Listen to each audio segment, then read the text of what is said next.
Hello everybody and welcome back to another Oscar prediction video. This is the update video for the month of September, and this is a very important prediction update because we are technically in the middle of festival season. At this point, a lot of the big movies have been seen, and we know for most of the movies what the reception is, and that gives us a much better idea of what's getting nominated and what's not in the conversation. Now, before I begin this video proper, there is something pretty important that we need to address. Now, I've been making Oscar prediction videos for a long time, and sometimes, actually a lot of the time, I will go against the grain. I will try to predict things that a lot of people aren't predicting, and most of the time my no guts no glory picks end up being wrong. It's not very often that I get the opportunity to brag about something prediction wise. But every so often something happens when there's a little movie called Bardo, and everyone around me is telling me that I'm an idiot for not including Bardo in my predictions, and then the reviews come out and they are awful. So I am actually pretty darn vindicated, even though admittedly I was right for the wrong reason. I was predicting that word about NRE2's terrible on-set behavior would become a major news story, and that unfortunately has not happened. But with the reviews being as bad as they are, I think it's highly unlikely that this movie is going to be any important factor in this year's awards season. I think that ship has sailed a long time ago. And I get to be a little bit... Okay, I told you all so. Side note, I guess I've been living in Tennessee long enough that I can use the word y'all without even thinking about it, so that's another thing. Anyway, let's not waste any more time and let's get right into the predictions to see what movies are going to be competing for awards. So first and foremost, we have Best Documentary Feature, and there's not a ton to say about this one. I haven't seen any of these. I don't really know what's going on. All the Beauty and the Bloodshed has definitely been making a lot of rounds at the festivals, but I don't know if that's our winner.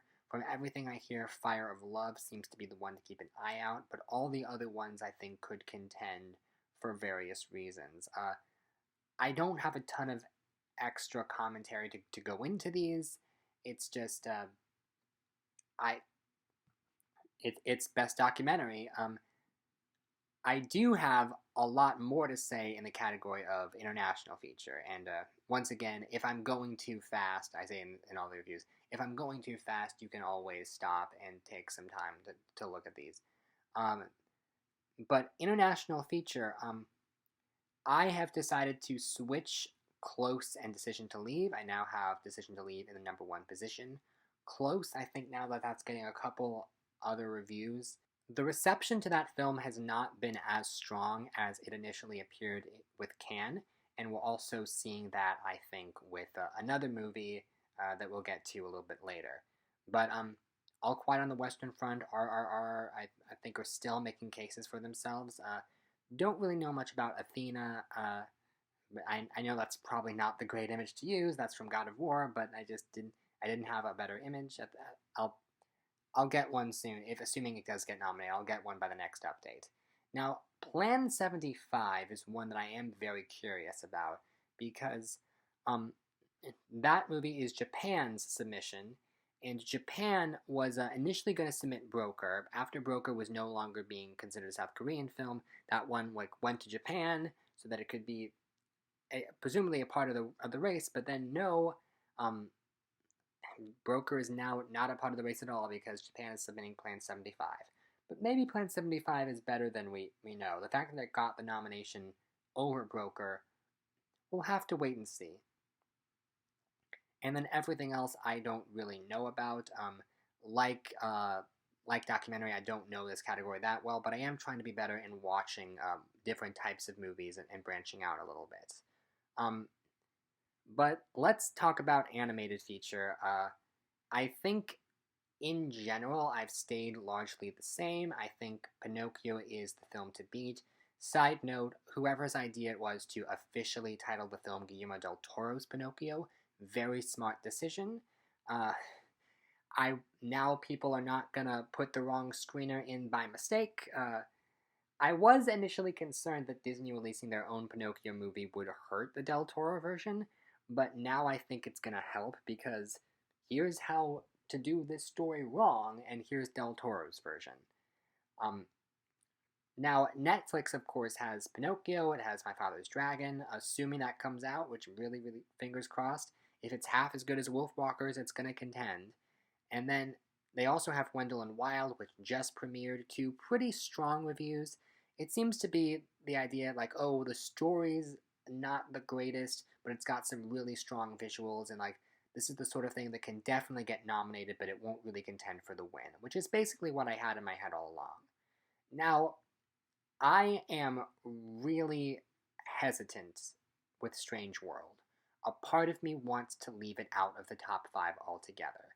Because, I mean, yeah, we don't know that much about it, but that's my concern. It's coming out in November, and at the D23, which was just this past week, they barely showed anything from Strange World, even though they showed a lot of other stuff. I just feel like for some reason Disney is like not especially confident in this movie because it's getting like the bare minimum advertising. Now, to be fair, Frozen got the bare minimum advertising. They didn't really know what they had with that. Same goes for Emperor's New Groove. So I'm not ruling it out that the movie could be really good, but for some reason I get the sense that Disney's not especially proud of this one. Um, and if it does get left out, I'm really keeping an eye on The Bad Guys because that one I saw a lot of other people starting to put that in their top five for animated feature. And if if Disney has multiple movies and Netflix has multiple movies that they're all campaigning, DreamWorks really only has this one, and if it's getting really strong reviews, then they're gonna push for it. So I think we could easily see the bad guys get that nomination. I feel really bad for the Sea Beast because it's a really strong movie and I think ordinarily would be contending, but Netflix just has so many things that they're juggling and like something has to fall by the wayside. And I don't think the others really stand a chance. I highly doubt they'll go for Marcel with the live action, as I've said in previous videos. So anyway, let's move on to Best Sound. Now, this category, this is where things get really interesting. As you'll notice, I've updated almost all of them with actual posters this time. Babylon, for the longest time, was just a picture of Damien Chazelle. Fablemans was just a picture of Spielberg, but now we have the posters. So, I think that The Woman King is going to be a big contender. And this is really awkward because I started out Oscar predictions really having a lot of faith in The Woman King, and then the trailer came out and I lost faith, and now reviews are out, and now I've gained faith again. Uh, it's I'll talk about it a little bit more in Best Picture, but that movie is really, really getting strong reviews, and so I can see it really doing well this awards season. Although we do have a lot of action movies contending in Best Sound, as I'll get to a little bit later. Uh, a lot of action movies competing throughout this season. Now, the others, Fableman's Tar, I'll get to some of these in later categories. I do want to give a quick shout out to 13 Lives, which last month I had it at number 5 because it seemed like the type of film that can very easily get a lone sound nomination, but it feels like people have very little faith in it. I think a lot of people have not seen it, and those who have very quickly moved on to the next thing. So chances are that one's not getting nominated, but I want to keep it in the conversation because it is really good sound work. So next up with Best Original Song. Okay, now Next Best Picture recently released their staff predictions, and this helped me in Best Song, because it is really tricky to predict best song. It always is. We are starting to get a little bit of a hang of what's going on. Like, Hold My Hand is definitely the front runner, but everything else we just don't know. Nobody Like You, the fact that that's in number two, and it has been in number two for a while now, still feels really weird to me, and I say that as someone who is a massive fan of Turning Red. It does feel weird that that's gonna get nominated, potentially gonna get nominated, and it's as far as number two, but we just don't know what else is gonna contend. Now, at least the other ones we know the titles of the songs and we know these songs have been heard. Keep Rising, if Woman King is a big deal, then that song, it does make sense that they would go for it. And White Noise, I don't know exactly how well that movie's gonna do, but I think it's gonna get in a couple places, and the fact that it has a song means I should probably put it in contention. And then the others, I just don't know. I feel like Where the Crawdads Sing has died pretty quickly. I don't hear anybody talking about that movie, but it's Taylor Swift, so who knows? And I maybe have more faith in Matilda the musical than I should, just because I'm a big Rod Dahl fan. Um, I am really, I think of these, outside of Hold My Hand, I have a lot of faith in This Is a Life, just because it's in a likely Best Picture contending film, and it could be the Pie's Lullaby slash Hear My Voice slash what was the one last year from Belfast, Down to Joy. Just the, I don't know, it was not a terribly memorable song to me, but the movie's in picture and we have a weak lineup for song. Best Original Score. Now, this is interesting. I have The Fabelmans still in number one, even though reviews for the film, I haven't seen a ton of praise directed at the score. Even though it's John Williams' final film score, and you think that that would be a big selling point. So I get the sense that this might not be the most memorable score in the world, and yet I still think it could win just because it is John Williams' final score. It's definitely going to get nominated no matter what happens. And then Babylon Empire of Light are pretty much sure things because of who's composing them.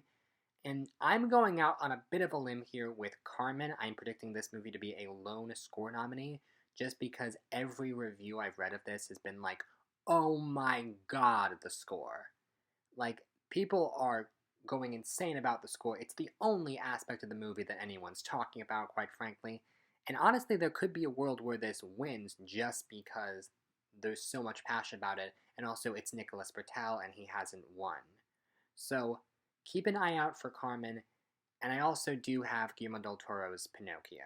One thing I forgot to mention in the animated contenders is Netflix has a lot of movies up for consideration in animated, but their live action slate is surprisingly kind of lacking this year. Without Bardo and with White Noise not looking like it's going to be a super strong contender, Netflix is going to be kind of grasping at straws, it seems like. And there is a world where if Pinocchio is really, really well received, that they try and push it in categories like score and visual effects. I will point out, I have heard some people say it could get screenplay, it could get costumes, it could get production design, and I want to like slow down for a second. Like, some of those might be possible, but we have never gotten an animated film nominated for production design, and we are so overdue. Like, don't you dare get my hopes up that that's a thing that could possibly happen this year. Like, I am not anywhere near bold enough to predict it, but if it were to happen, I would forgive the Academy for so much.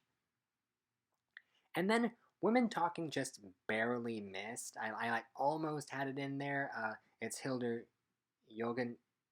the Joker woman. I will learn to pronounce her last name one day. Who also has Tar, but Tar, from what I understand, that score is very much focused on the orchestral music and it's pre-existing music, most of it. So I think Women Talking is gonna get a lot of that's going to be the score that she's more remembered for this year. But it's close. Like, it could be really close between that top 6. And then the others, maybe they could contend. I'm not really sure. Next up in Best Visual Effects, still assuming that this is an easy win for Avatar, and still assuming that Everything Everywhere is the number 2. And the rest I don't really know about. I have Black Panther and Doctor Strange in there, and then Thor at number 10, because Marvel usually regularly shows up here, but I think there has been a lot of talk recently about how overworked the VFX artists are at Marvel, and people have been like seeing these little cracks in the visual effects stuff, like that effect in Thor that had to be fixed later, or some of the effects in She-Hulk. Now, I think that there's a world where the visual effects in the Marvel movies don't get nominated. Like, there's 0 Marvel representation this year. Just because of, like, hey, we're not going to reward the VFX houses for working these poor artists to death. Or it could be like, hey, congratulations that you got it done anyway. This is for the artists. We're going to nominate these movies. I don't really know. And I still have Pinocchio at number 6 because I'm not quite bold enough to predict that. RRR, we'll see what happens, but it would be a pretty big deal if that could get on. Maybe RRR is the movie I should be predicting to win. I don't know. By this time next month, when I do my next prediction video, I will have found the time to carve out 3 hours to watch the whole movie, because I keep hearing I should, but as of this time, I have not yet seen it. Best makeup and hairstyling. Well, as I'll get to later, The Whale is really taking off. That movie is proving to be incredibly popular, and I think it's going to be a no-brainer winner for this category.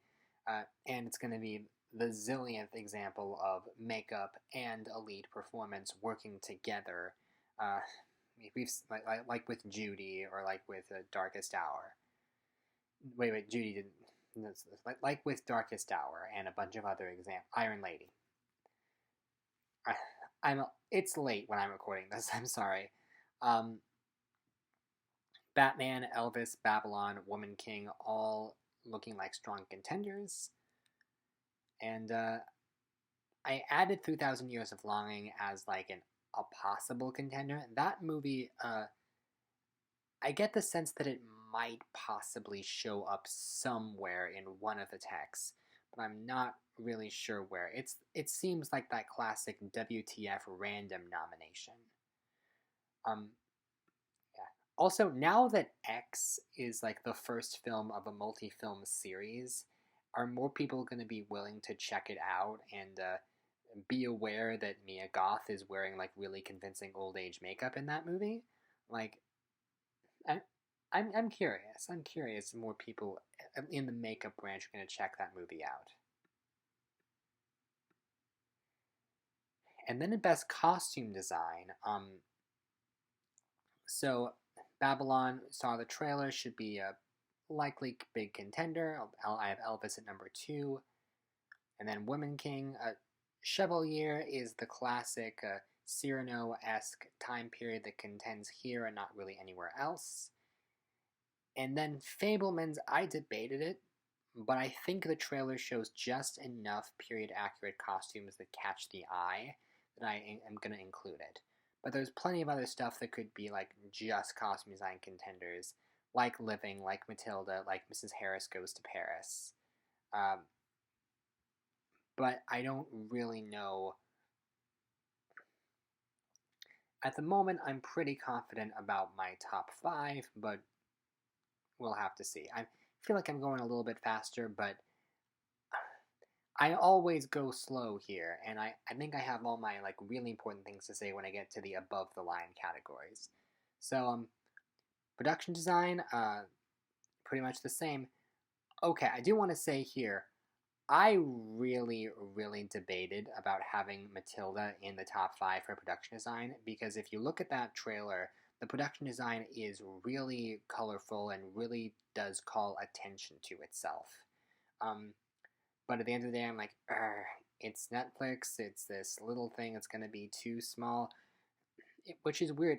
Maybe this will be one of the Netflix ones that they're like, oh, people like the production design and costume design. We can push this. Uh, Fablemans, I think it's going to be really close. I think that one might just be a bit too slight production design to get nominated, but I could see it getting on. And then Elvis and The Woman King should still contend, and still keeping an eye on Everything Everywhere for reasons that I talked about in previous videos. That could be the classic minimalist contemporary that gets on, especially because the movie is so beloved. Okay, one category we actually do have something to say about is Best Cinematography, because after having seen the trailers for both The Fabelmans and Empire of Light, I decided to switch my winner up. I think Janusz Kaminski can win for The Fabelmans because the cinematography in that trailer is really visually striking. I mean, Empire of Light also looks great, but there's something about The Fabelmans that really catches the eye for me, and both Kaminski and Deakins have 2 Oscars, but Deakins won his Oscars relatively recently, and Kaminski hasn't won since Saving Private Ryan, which tells me maybe it could be time to give him an extra one. Yeah, Tar, I think, is getting on. It's very visually impressive. I think it's the same top 5, and then a lot of the below-the-line stuff is, ooh, this could contend, this could not, we really don't know. I did seriously consider including Bardo in the number 10 slot just to be like, hey, I'm acknowledging that this movie exists and people are talking about the cinematography as the one highlight of the movie, but I just feel like Netflix isn't even going to bother to campaign it. Like, they're so disappointed that it turned out to be a flop that they're just going to focus on anything else. So at the moment, I don't have Bardo in there. But I guess it's not completely impossible. See, I'll be fair. I'll be a fair sport. Okay, film editing. So, as I said before, Everything Everywhere is going to sweep this category easily, but I have seen a lot of defense for Top Gun Maverick, and okay, I'll come out of the woodwork. Very strong editing in that film. I could see it happening. And then everything else, I think, still could contend. It's tricky. I just filled the other 3 nominations with the likely Best Picture contenders. I will say, having seen Elvis, the editing in that movie, particularly in the first half, is so flashy and with so many editing tricks that I could definitely see that movie contending here, even if it doesn't get in for picture. I don't know. It's just the kind of movie that does that sometimes. Okay, next up in the category of adapted screenplay. Oh boy. Now let me tell you, adapted screenplay is looking pretty weak this year. It's clear from the early critic responses that Women Talking is walking away with this award easily. And then I have The Whale at number 2, because that movie was so well critically received in other places. And then Banshees of Inisherin. I know that technically they haven't announced if they're going to go original or adapted, but the fact that that movie is based on an unproduced play, just like Moonlight, and the fact that original screenplay is so crazy competitive, I feel like it would be obvious to go for adapted. Like, whoever the producer of that movie is like, hey, Martin McDonagh, you don't have a chance of getting nominated in original because it's so crowded, but adapted is really weak. You can get an adapted. And then I have The Sun, which has moved down quite a bit. I almost would have moved it out entirely, but the thing about that movie is the responses are very polarizing. I've seen everything from this is great, this is amazing, this is one of the best of the year, to this is awful, this is a very insulting film. And with something polarizing as that, obviously it's not going to come close to winning, but I think it could have just enough support to contend. If nothing else, because the rest of the category is looking really weak. And then I debated this, but I just put Glass Onion in number 5 as sort of a placeholder just because that one is getting very strong reviews, and the first one did get a screenplay nomination, so what the heck. I do think some of these other ones could contend. Very curious. Greatest Beer Run Ever has not premiered yet at the time I'm recording this. That's the tricky thing with recording it in mid-September. Like, the reviews are coming in, and you don't know, like, what they're gonna say. So, maybe by the time this goes up, I'll be like, Greatest Beer Run Ever gets best reviews ever? Oh no, I should have had it higher up. So let's move on to Best Original Screenplay. So the top 3 are the same. I've moved The Woman King up there. And then I have Triangle of Sadness. This is a lone screenplay nominee from what I gather. This is the sort of thing that they're going to go for in screenplay, but not really anywhere else. Empire of Light, I don't know. I think this is the sort of movie that like fumbles in screenplay but does well other places. The one that I really toyed with was Bros, because I get the sense that this could be the Bridesmaids of this year, the comedy that is mainstream but also really like really putting a spotlight on something that mainstream comedies don't usually do, and being a big success story and getting the nomination. Because sometimes they do go with mainstream comedies, like with Bridesmaids or with My Big Fat Greek Wedding. So I could see Bros showing up in here. And then Tar, yeah, maybe. Some of these movies, like, I wish I could take some of these movies out of original and put them into adapted, so it would be an even category, because this is a much stronger lineup than an adapted. I do want to quickly mention After Sun. This movie, I had my eye on it for a while. I'm like, oh, reviews out of Cannes were great, but something about the reception it's gotten recently is like, okay, this isn't quite hitting the mark with everybody. For it to be that little indie that could, it would really need to get people to fall in love with it, and I don't think the reaction, now that people are seeing it at a different festival, sometimes that happens. A movie is really beloved when it first premieres at one festival, and then the next group of people who see it are less enthusiastic. But now we get to move on to the acting categories, and oh boy, this is where it gets interesting. So, Michelle Williams, we were already confident that she was in the number 1 position, and I remember when the reviews for Sadie Sink and Jessie Buckley were coming in, they were really, really strong. I was like, okay, this is the chance. Michelle Williams, I want to know that you can still win this. And then reviews come in, and they're all like, Michelle Williams is winning the Oscar. And I'm like, okay, good to know. I mean, good to have that confirmation. Now we don't have to play pretend or anything. Okay, I'm going to be honest. There is a part of me that is concerned that this could be Glenn Close in The Wife Part 2, of like, everyone just writes it off as inevitable. It's going to happen. It's her time. And then she ends up getting taken over by another performance that has more passion, like Jessie Buckley or Sadie Sink. But for the moment, Michelle Williams is definitely the safe choice.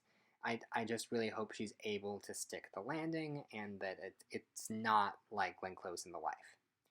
Meanwhile, Jessie Buckley does have a lot of great reception for Women Talking, and Sadie Sink in The Whale, a lot of great reactions there. Now, I have Sadie Sink, Stephanie Sue. Okay, sorry. I have Sadie Sink, Thusa Madhu, and Stephanie Sue all in the top 5, and that's risky because they're all very young. In Sink's case, she already has Stranger Things that put her on the map beforehand, but for Thusa Madhu and Stephanie Sue, they're relatively new to the game, and like, it's kind of a big deal for them both to break out. In Thusa Madhu's case, I know I'm getting that name wrong, I'm sorry, but in her case, from what I understand, she is basically the lead of the movie, and it's like a Rooney Mara and Carol situation. She has a little bit more screen time than Viola Davis, but still they're going to push her supporting anyway because Davis is the bigger name. And not a great strategy, but from what I understand, her performance is really, really striking in this film. And if I'm predicting the movie to do well everywhere else, I feel like I sort of have to have her in. And then Stephanie Sue. I do feel kind of bad for Stephanie Sue because, in my opinion, she is the MVP of that movie, and yet Michelle Yeoh and Ke Huy Quan both feel really, really secure in their respective races, and she feels like she could be taken or leaving, like she might not make it on.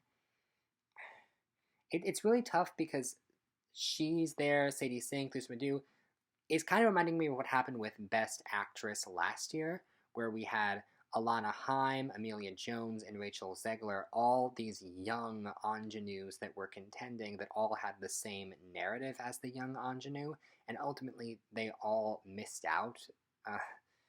I feel at least pretty confident that Sadie Sink is making it on, but I just hope that these like young women giving big breakthrough performances don't cancel each other out. And then everywhere else, Claire Foy,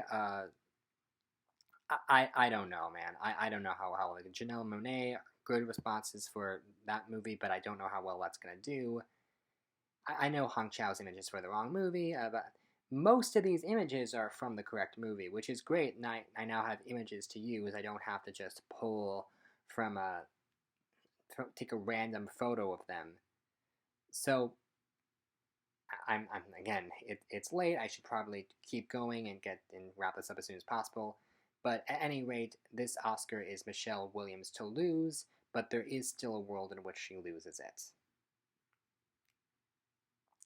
And then Best Supporting Actor, Ke Huy Quan is sort of the safe number one for now, but we don't know.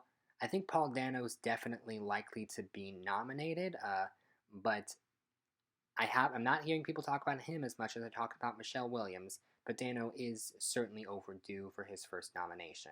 I am hearing a lot of people talk about Judd Hirsch in The Fabelmans, though, which does make me want in the same movie, which does make me wonder if like that could be like the Judi Dench to Dano's Katrina Balfe of like this is the smaller screen time, but it's a more beloved actor. I don't know. Okay, Gleason, Pitt, Wishaw, they all make sense given the context of their movies. And everyone else, Brian Tyree Henry and Causeway, that's a movie that, from what I understand, is very much just a showcase for its actors and not going to contend really anywhere else. But sometimes those movies do get in for acting, especially when you've got like really respected actors like Henry and Lawrence. And the others, I'm not really sure. We'll have to see how well the individual movies go. But I do feel relatively confident in that top 5. But not as confident as I feel about the top 5 in lead actress. I've had this top 5 for a while, I feel like.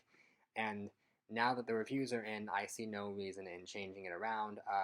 Cate Blanchett in particular has gotten some incredibly strong reviews for her performance in Tar, with some people saying that this could be her 3rd Oscar. Now, the reason I don't have her in the number 1 position is because, from what I understand, the character is actually pretty unlikable, and it's really hard to win a leading acting Oscar, especially for women, for playing an unlikable character. Granted, Blanchett's character in Blue Jasmine was not the most likable either, but still, it is tricky. And then Coleman is just expected to be on because she's Coleman at this point. She's the new Meryl Streep. And Margot Robbie, I know a lot of people are calling her the front runner, but I kind of want to wait to see what she's going to do in that movie. Having seen the trailer, it looks a little bit crazier than I was anticipating. Not the safest thing in terms of Oscar bait, but we'll see. We will see. And then Davis makes sense as the 5th, but there is a part of me that thinks Jennifer Lawrence could get that last slot. She is a really, really talented actress who hasn't really gotten to stretch her acting muscles that much recently. Don't Look Up was not exactly the greatest showcase for her. and so I'm really looking forward to see what she does in this movie.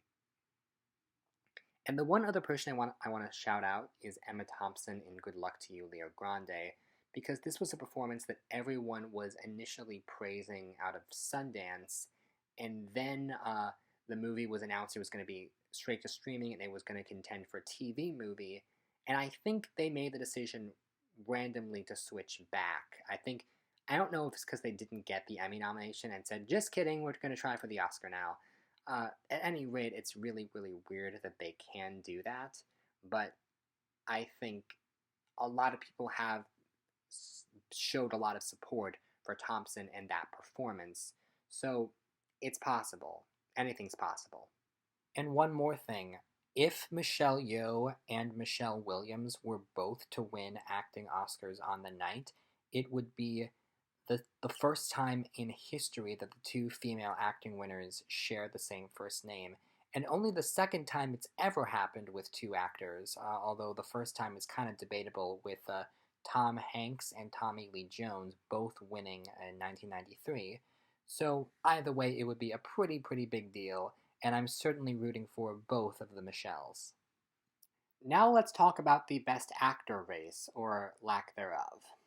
Because as soon as The Whale premiered, it was pretty clear that there is no race. Brendan Fraser is going to win. We just have to accept that. And it became even more clear when The Sun premiered and got really divisive reviews. So that's been moved down all the way to number 4. Meanwhile, I have now seen Elvis, and I feel pretty confident that Austin Butler is the closest thing to a rival that Fraser has. Colin Farrell seems likely to get his first nomination, and then for the last slot, I ultimately went with Adam Driver, just because he's been nominated twice before, and maybe this will be one of the places where white noise shows up. Outside of that, I do think there are some other contenders, but it's hard to know exactly who is going to be. I know Diego Calva is like technically the lead of Babylon, but how much of a nuanced role is that really going to be? We don't really know, but I think it could definitely happen.